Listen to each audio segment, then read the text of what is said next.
Je suis Annelise Leclerc, je suis enseignante et chercheuse à l'Université de Liège. Je suis logopède et je fais partie du groupe TEST à l'INAMI.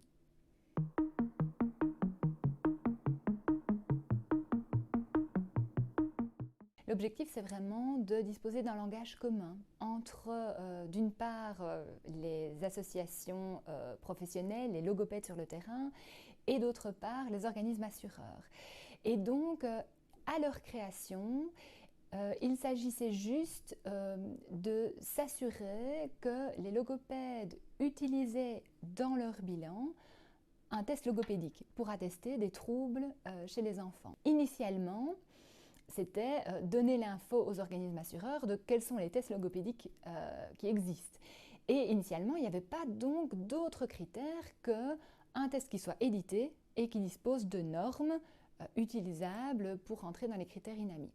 On s'est rendu compte que, avec l'augmentation du nombre de tests, que ce n'était pas forcément suffisant ces critères-là et que dans la pratique, en fonction qu'on utilise un test ou un autre, c'était parfois très différent, la qualité des observations qu'on pouvait faire et la qualité des conclusions qu'on pouvait en tirer. Et donc progressivement, on a commencé à réfléchir aux qualités psychométriques des outils d'évaluation qui étaient édités sur le marché et du coup à réfléchir à quels seraient les meilleurs outils d'évaluation dans cet objectif de la liste limitative.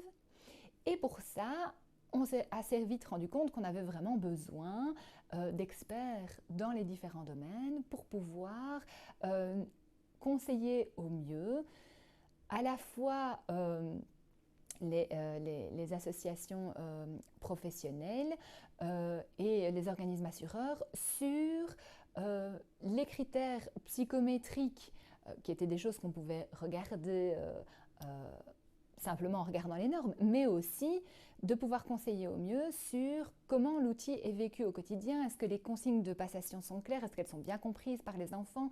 Est-ce que les items ne sont pas tout à fait adaptés, etc. par rapport aux objectifs du test? Et donc on a créé comme ça un groupe test qui est composé à la fois de logopèdes spécialisés qui sont issus de la pratique en nomenclature des indépendantes, mais aussi de logopèdes des CRA et des experts du monde scientifique.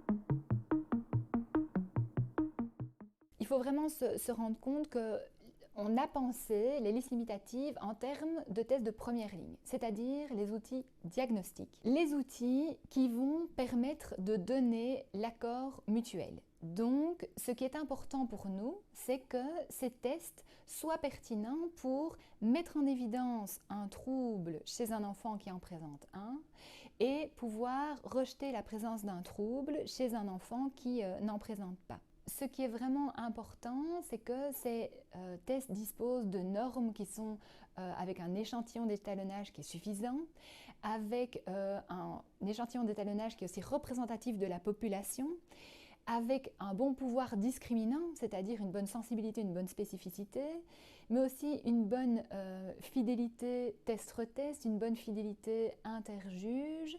Voilà, ce genre de qualité psychométrique, évidemment une bonne validité construit aussi. Donc l'idée, c'est que quand on a beaucoup de tests qui permettent d'évaluer un même domaine langagier, eh bien on va regarder à proposer les outils les meilleurs pour cette première ligne, pour la partie détection du trouble, et les garder dans la liste limitative, et des outils qui ne permettent pas de remplir adéquatement ces fonctions-là, alors de les retirer de la liste limitative. Mais on est toujours très attentif, avant de retirer un outil de la liste limitative, de bien veiller à ce que cet outil, à ce qu'il y ait toujours un autre outil équivalent qui permette d'évaluer le même domaine langagier pour la même tranche d'âge. Et si ce n'est pas le cas, alors on ne retire pas le test de la liste limitative, mais on le laisse jusqu'à ce qu'un autre test, peut-être un peu plus adapté, disposant de meilleures qualités psychométriques de ce point de vue-là, puissent rentrer dans la liste limitative.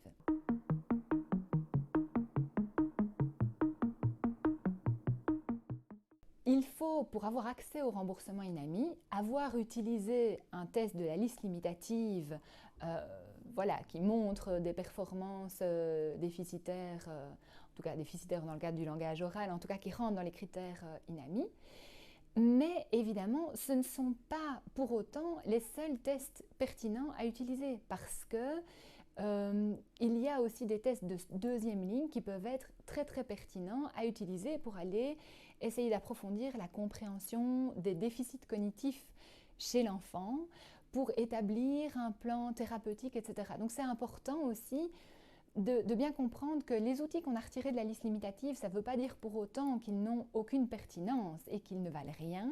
C'est simplement qu'on a estimé que ces outils ne remplissaient pas suffisamment les critères de détection de troubles, de sensibilité, de spécificité pour une première ligne et que du coup, on préférait ne pas les laisser dans cette liste limitative qui a vraiment une visée accès au remboursement des soins. Mais par contre, il reste évidemment des outils tout à fait pertinents à utiliser en seconde ligne pour pouvoir approfondir la compréhension des difficultés chez les enfants.